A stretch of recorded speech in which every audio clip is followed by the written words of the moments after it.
Meus irmãos e minhas irmãs, hoje nós vamos desenvolver o nosso vídeo observando o que Jesus nos diz quando nós vamos orar.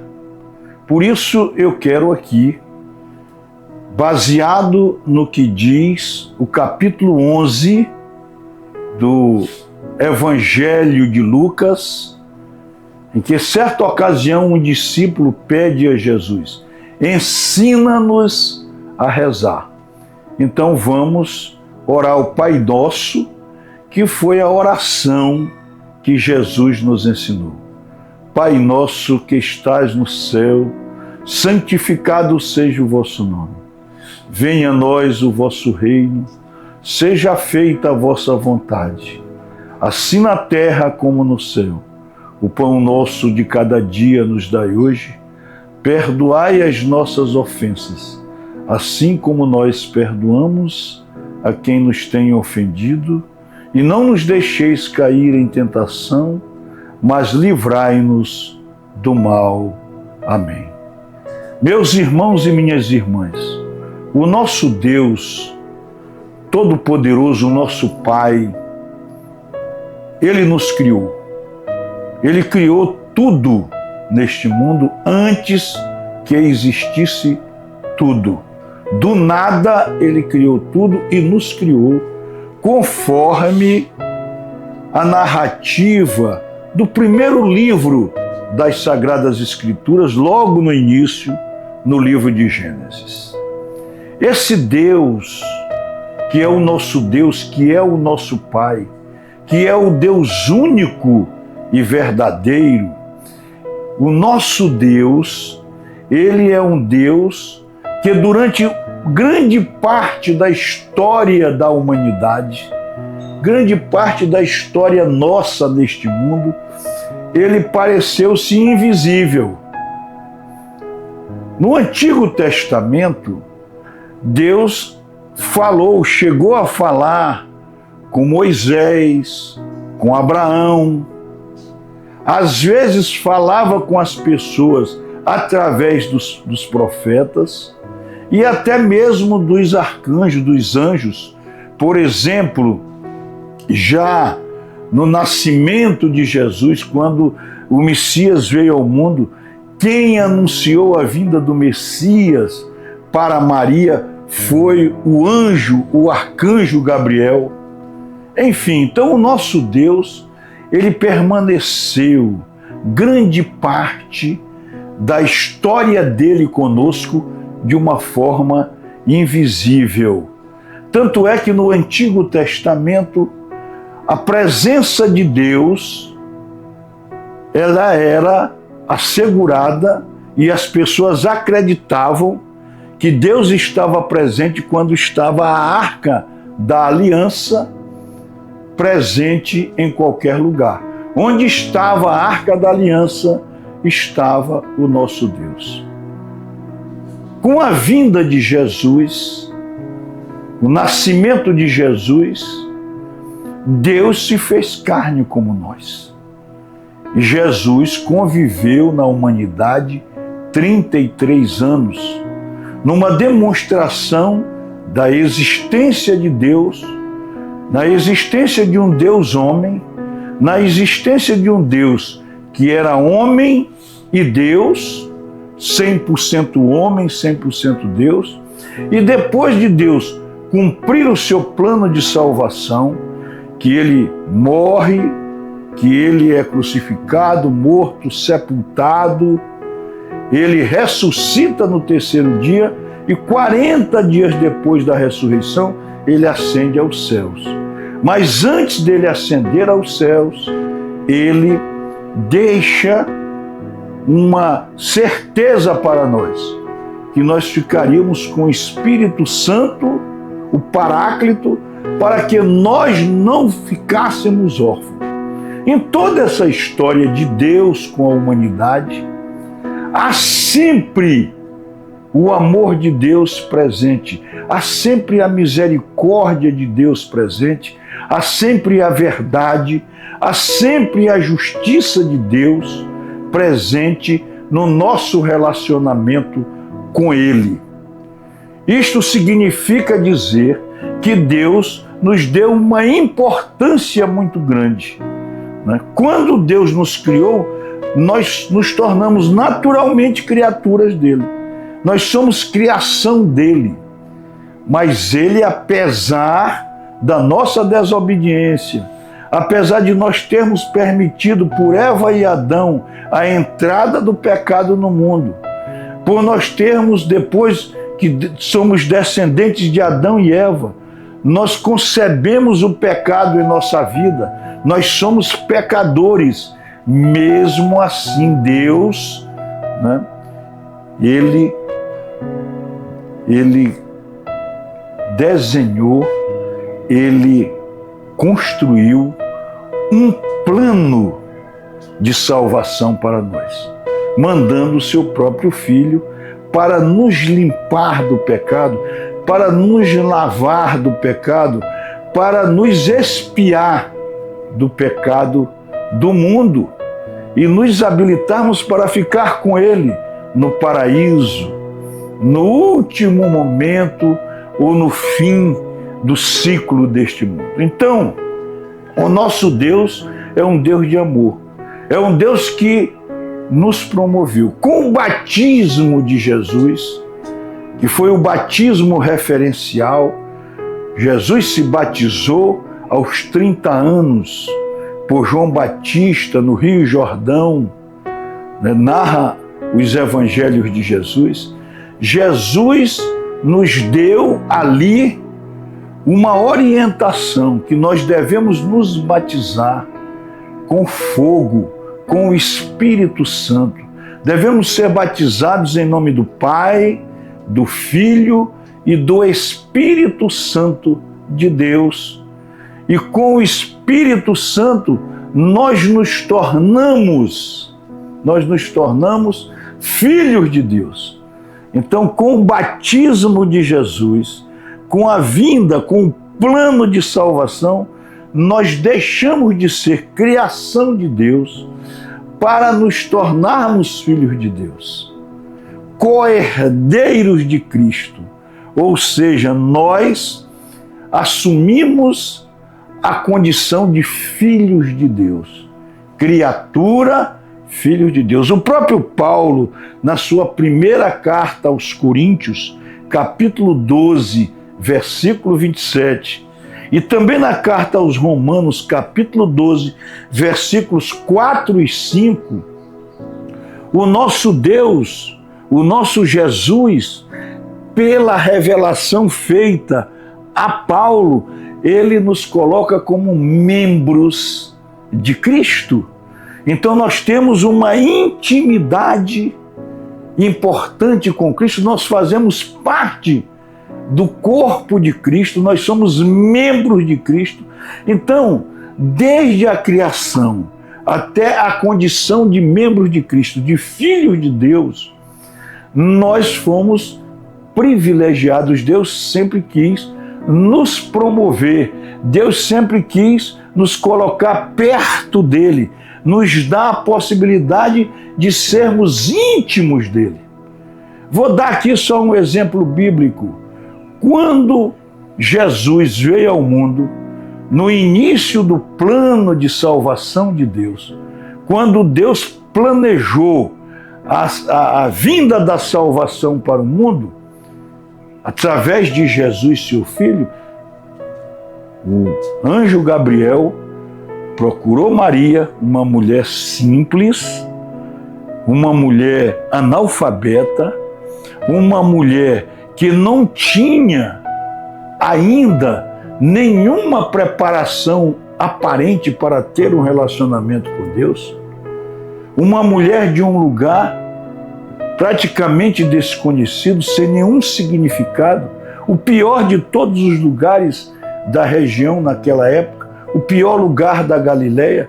Dizia-se que de Nazaré da Galileia não saía nada que prestasse.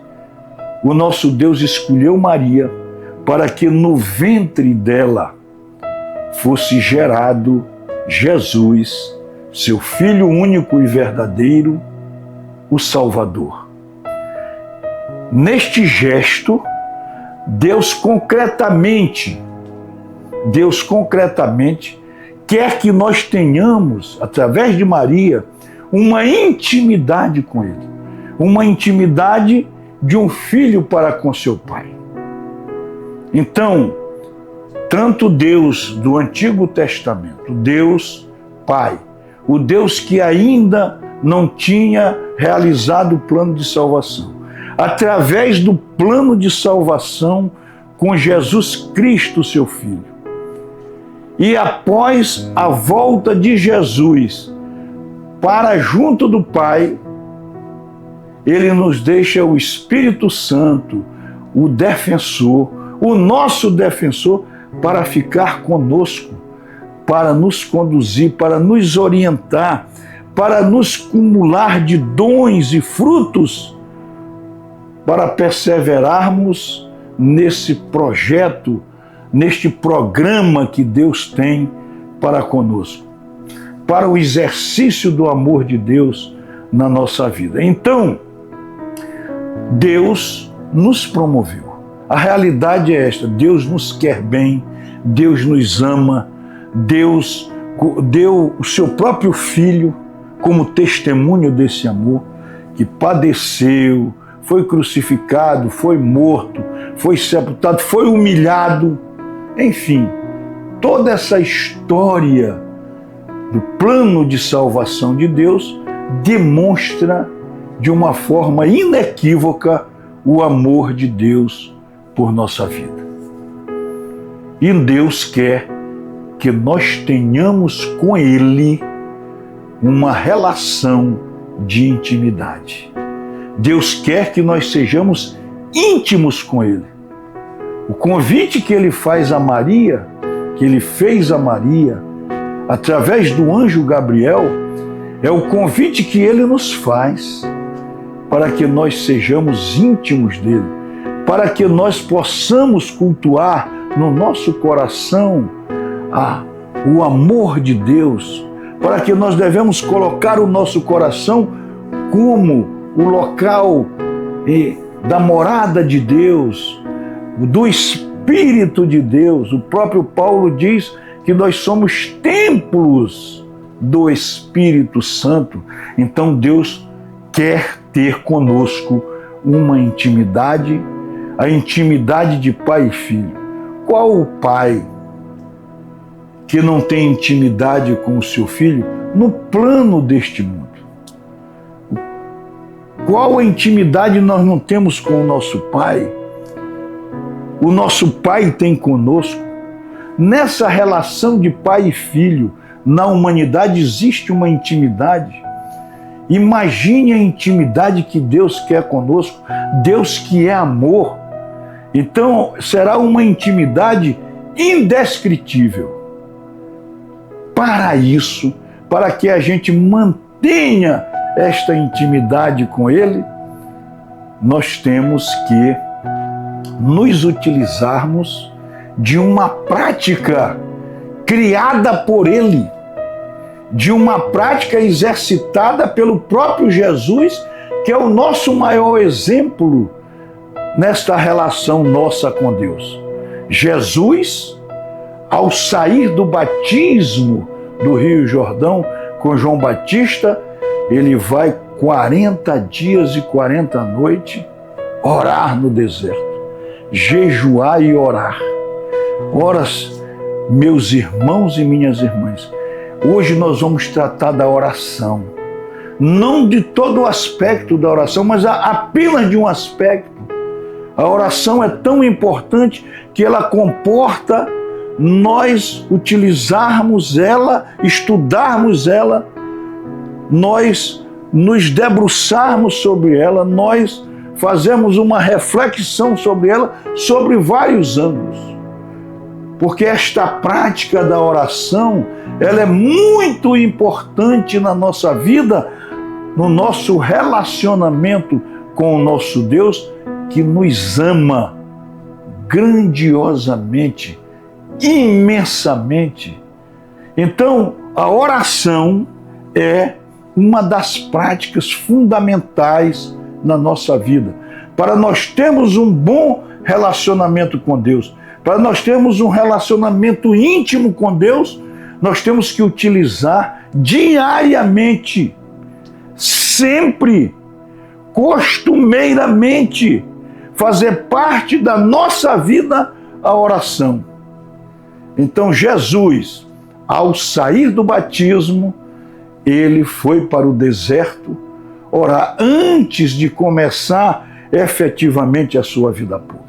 Passou 40 dias no deserto, orando, e lá ele foi tentado pelo demônio, mas o demônio não o venceu. E não nos vencerá se nós tivermos um relacionamento íntimo com Deus. Se nós orarmos, o demônio não tem espaço na nossa vida. É muito importante nós cultivarmos a prática santífica da oração. Então, Jesus, antes de ir para qualquer lugar, todas as vezes Jesus orava. Ele tinha um dia cheio e ia orar. Jesus acordava pelas madrugadas, narram os evangelhos, e Jesus iria orar.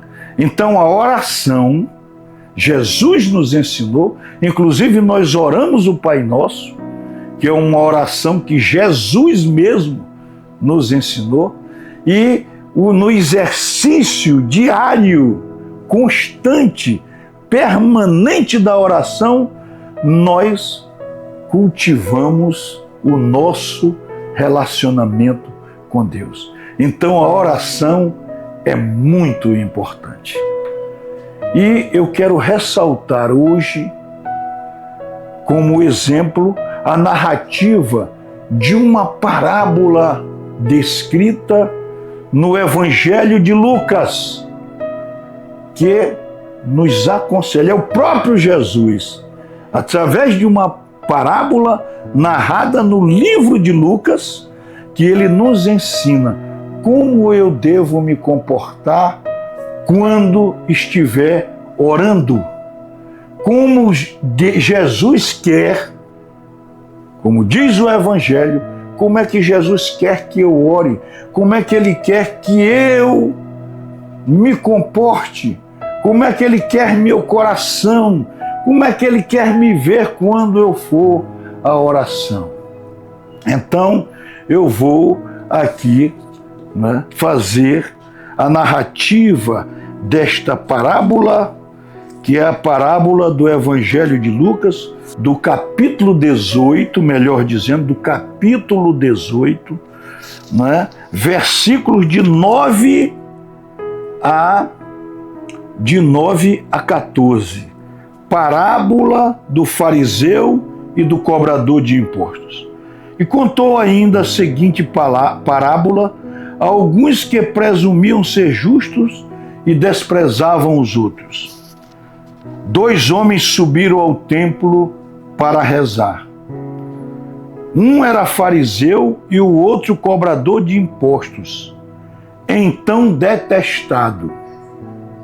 O fariseu, de pé, rezava interiormente desta maneira: Meu Deus, eu te dou graças por não ser como os demais homens, ladrões, injustos, adúlteros, nem como este cobrador de impostos. Jejuo 2 vezes por semana e pago o dízimo de todas as minhas rendas. Mas o cobrador de impostos mantinha-se longe e nem se atrevia a levantar os olhos para o céu, mas batia no peito dizendo: Meu Deus, tem compaixão de mim, que sou pecador. Eu vos digo, este desceu para casa justificado, ao contrário do outro. Porque quem se exalta será humilhado, e quem se humilha será exaltado. Meus irmãos e minhas irmãs, esta parábola descrita no Evangelho de Lucas, ela retrata muito bem, através de Jesus, o que Jesus espera de nós quando nós formos nos dirigir a Ele. Nós temos aqui dois exemplos. O exemplo do fariseu. O fariseu, tudo o que ele diz aqui, ele provavelmente fez, porque ele estava falando com Jesus. Ele diz aqui, no Evangelho, que ele não era como o outro, como o outro, que eram ladrões, injustos, adúlteros, né? E que ele jejuava 2 vezes por semana e paga o dízimo de todas as minhas rendas. Então ele estava aqui preso na lei. Olha, se eu fizer isto, eu agrado a Deus. Aquele que não faz o que eu faço, ele é pior que eu sou melhor que ele. E eu me lembro, é muito interessante aqui, as parábolas de Jesus. Por que parábolas? Porque são comunicados que Jesus nos faz, para que nós extraiamos desta parábola lições importantes para a nossa vida.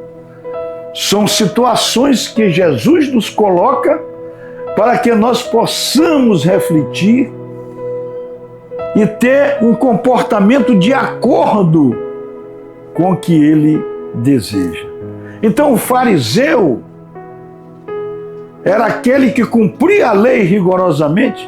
O fariseu poderia até ser justo, poderia não ser ladrão, poderia não ser adúltero, ele poderia e pagaria o dízimo e jejuava 2 vezes, até mais do que a lei exigia, às vezes até exagerava no cumprimento da lei, mas faltava uma coisa essencial no coração do fariseu, que era o amor.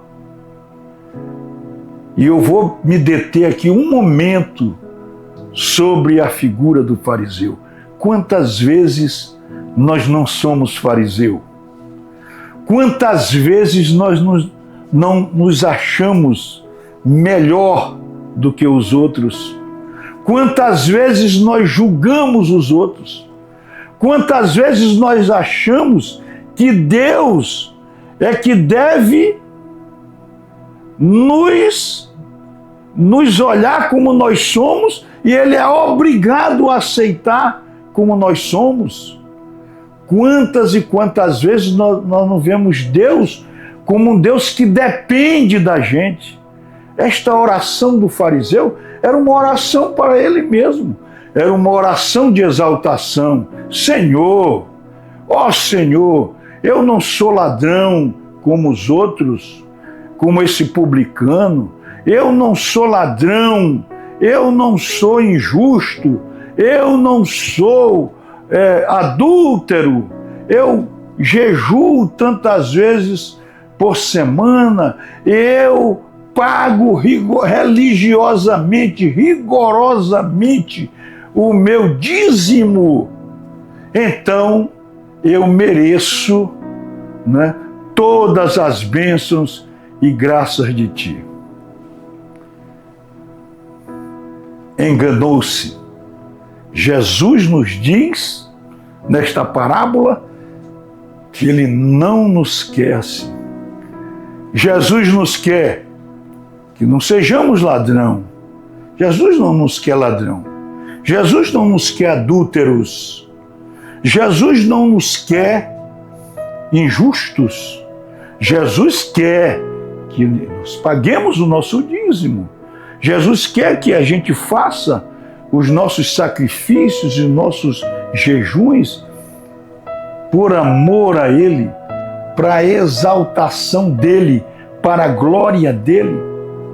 Mas ele quer uma coisa essencial na nossa vida: que nós nos humilhemos para ele, que nós tenhamos a humildade, que nós tenhamos um coração quebrantado e diga: Senhor, eu dependo de Ti para tudo, eu não sou nada. Olha, Jesus nos quer assim, porque Ele se apresentou para nós assim. Jesus, em todo o período que Ele esteve conosco, embora sendo Deus, Ele renunciou nos momentos precisos à sua divindade para se tornar carne, homem como nós. Só uma coisa que ele não experimentou foi o pecado. Mas ele se tornou escravo. Escravo. Ele renunciou à sua divindade. Ele renunciou a ser Deus em muitos momentos da sua vida. Então Deus nos quer como o publicano que diz: meu Deus, tem compaixão de mim, que sou pecador. Eu vos digo, diz Jesus, eu vos digo, este desceu para casa justificado, ao contrário do outro. E Deus estabelece, Jesus estabelece uma regra. Os exaltados serão humilhados, e os humilhados serão exaltados.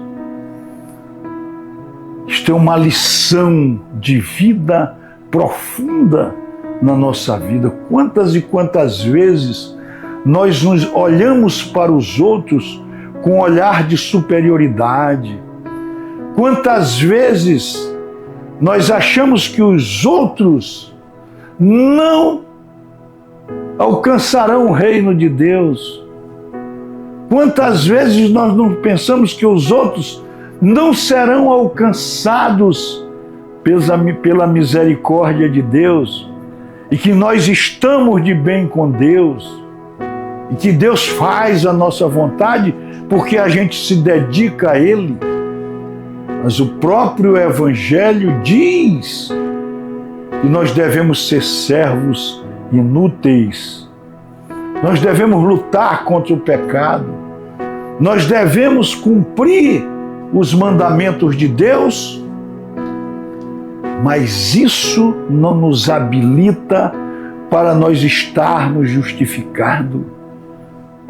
Nós seremos justificados pela graça do Senhor, pela misericórdia do Senhor, pelo amor que Deus tem por nós. Então, meus irmãos e minhas irmãs, todo o esforço que nós fizermos na nossa vida é para a obtenção da graça. Nós nunca vamos estar justificados por nós mesmos. Nós não temos essa capacidade. Nós somos pequeninos, nós somos insignificantes para Deus. E Deus nos quer que nós sejamos, que nós nos humilhemos, que nós reconheçamos a nossa fraqueza, a nossa pequenez, a nossa insignificância. Isto é o passo ideal para que nós comecemos a orar. Porque na oração, Jesus nos garante: pedis e recebereis. O Evangelho de Mateus, no capítulo 7, versículo 7, diz: pedis e recebereis. Deus está com o ouvido atento para os nossos pedidos. E Deus ouve os nossos pedidos. E Deus se alegra se nós, na nossa oração, nós chegarmos a Ele com esta humildade que Ele quer que nós cultivemos. Ele quer que nós nos apresentemos para Ele pequeninos, dependentes, insignificantes, como criaturas dele, como filho dele. É isso que Ele nos pede nesta parábola narrada por Lucas. Ele nos quer como publicano. Ele nos quer com o coração do publicano, do cobrador de impostos. Senhor, eu estou dependendo de Ti. Meus irmãos e minhas irmãs, nós que estamos doentes, às vezes nós estamos bem, com a saúde física muito boa, mas às vezes nós estamos com uma doença emocional. Quantas pessoas hoje estão aí procurando profissionais, estão sofrendo com ansiedade, com depressão, com todas essas doenças terríveis que a humanidade hoje, com a síndrome de pânico, pessoas às vezes que têm medo de sair de casa, num mundo cheio de violência, num mundo em que as pessoas estão experimentando grandes sofrimentos. Quantas pessoas não estão nos hospitais? Quantas pessoas estão com câncer? Quantas pessoas não têm viciados em droga, em álcool, dentro da sua casa? Quantos dos nossos filhos e filhas não estão desempregados? Quantas pessoas não estão com problemas financeiros? Quantas e quantas pessoas estão mergulhados em crises na família? Meus irmãos e minhas irmãs, esta parábola indica que nós temos uma saída. Nós temos como nos justificar para Deus e temos como receber as bênçãos e as glórias dele, porque Ele é o único que é capaz de resolver todos os nossos problemas, e Ele resolverá os nossos problemas. Ele ouve os nossos pedidos, Ele escuta os nossos clamores. Meus irmãos e minhas irmãs, Ele definitivamente resolve as questões impossíveis da nossa vida. Então, o convite de Deus é que nós cultuemos na nossa vida a humildade, a busca a Ele, a busca incessante a Deus, porque Ele mesmo diz, quando teu fardo tiver pesado, Jesus diz, vem a mim que eu te aliviarei. Então, meus irmãos e minhas irmãs, nós cristãos podemos estar passando o pior problema da nossa vida. Seja ele qual for, nós temos que cultivar dentro do nosso coração a alegria, a paz, porque nós temos um Pai que é o dono do ouro, da prata, da alegria. Ele é o Pai das causas impossíveis. O nosso Deus é capaz de transformar as lágrimas em alegria, o choro em sorriso. O nosso Deus transforma a escuridão na claridade do dia. É esse o nosso Deus. E Deus hoje nos convida, através da parábola de Jesus, que nós tenhamos essa dependência dele. E ele, como diz Mateus no capítulo 7, versículo 8, pedis e recebereis. Procuremos a nossa justificação e Ele nos justificará.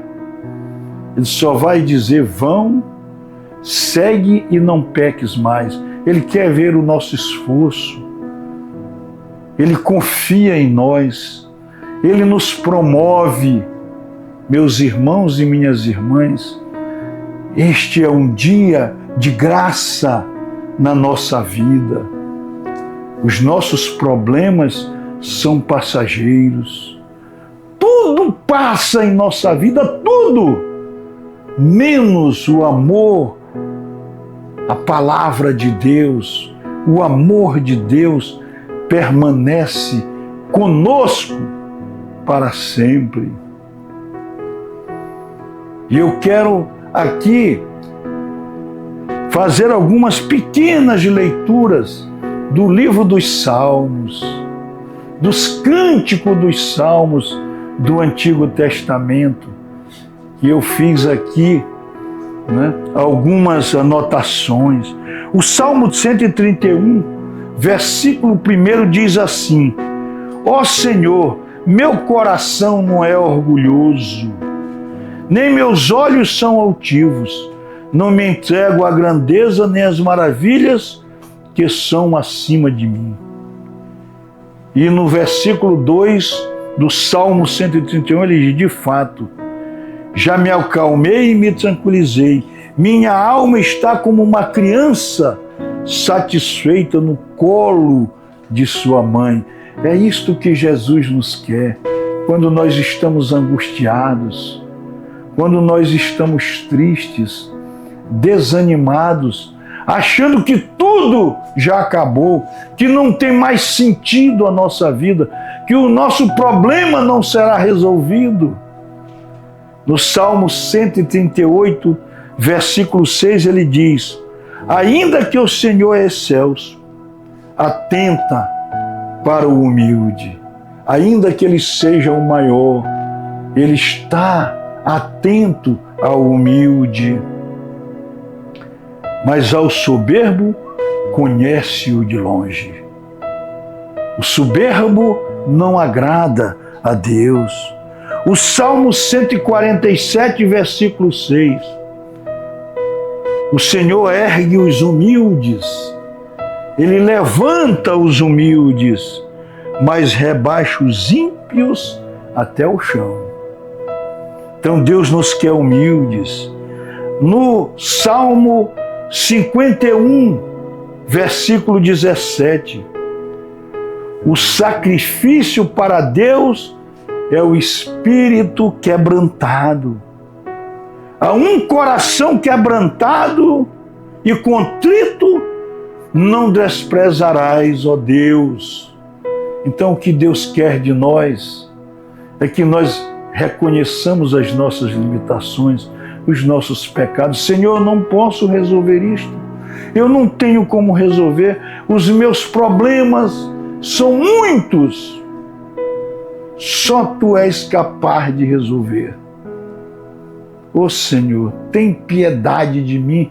Esta é uma oração que Jesus vai ouvir, vai acolher meu irmão e minha irmã e vai resolver o teu problema, o meu problema. O nosso Deus é o único que nos redimirá de todas as nossas dores. É o único que nos limpará de toda a nossa sujeira. O nosso Deus é o Deus que nos ampara sempre. E eu quero aqui, meus irmãos e minhas irmãs, pedir a Deus que nos conceda a graça, a mim, a ti, meu irmão, a ti, minha irmã, que Ele conceda a graça para que nós possamos cultivar no nosso coração, na nossa vida, a humildade, para que nós possamos ter um coração quebrantado, para que o nosso coração de pedra, meu irmão e minha irmã, seja substituído por um coração de carne, como diz o profeta, para que nós possamos agradar a Deus. Ó Senhor, tende piedade de nós. Ó Senhor, escuta os nossos clamores e nós acreditamos em Ti. Deus quer que nós confiemos nele, que nós coloquemos a nossa confiança nele, e tudo será resolvido de acordo com a vontade dele. E a vontade de Deus é que tudo de bom ocorra na nossa vida, porque ninguém nos ama mais do que Deus. Ele é o próprio amor, ele é a própria misericórdia, ele é o próprio perdão. Todas as virtudes juntas estão na sua perfeição máxima em Deus, porque é criação dele próprio. Meu irmão, se tu estás chorando, minha irmã, se tu estás angustiada, pede a Deus que te dê alegria, pede a Deus que restaure as tuas dores, e o nosso Deus te restaurará. Quantas e quantas vezes nós estamos desanimados, e nós vamos para o nosso quarto, vamos para um local ermo e dizer: Senhor, Senhor, tem de piedade de mim. Daqui a pouco o coração da gente está pulsando de uma forma diferente, porque o nosso Deus cuida de nós, zela de nós. Então, meus irmãos e minhas irmãs, que o nosso Deus Todo-Poderoso possa sempre, sempre nos cumular de muitas bênçãos e graças. Em nome de Jesus. Amém.